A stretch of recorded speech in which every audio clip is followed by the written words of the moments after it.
Цяжка паверыць, але калісьці на каляду ў беларусаў не было ялінкі. Ролю аздобы выконваў саламяны павук. Лічыцца, што ён аберагае хату і гаспадароў ад бяды, прыцягвае дом згоду і дабрабыт. Штогод на знак перараджэння старога павука спальвалі і плялі новага. Гэтай старадаўняй традыцыі некаторыя прытрымліваюцца і дасюль.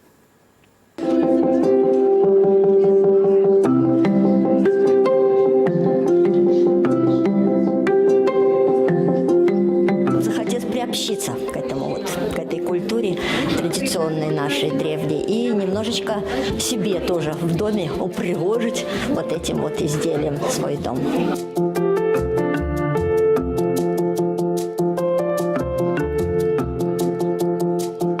Главное – это чувство материала. Он настолько хрупок, как наш мир.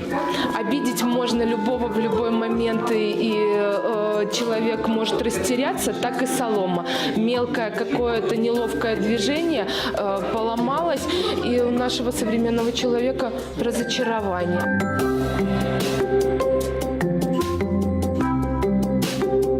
Традыцыя такая, і ў наступным годзе трэба будзе яго спаліць, таму што ён збірае ўвесь негатыў у хаце, і як дрэнныя рэчы потым яго спальваеш і робіш новы на Новы год.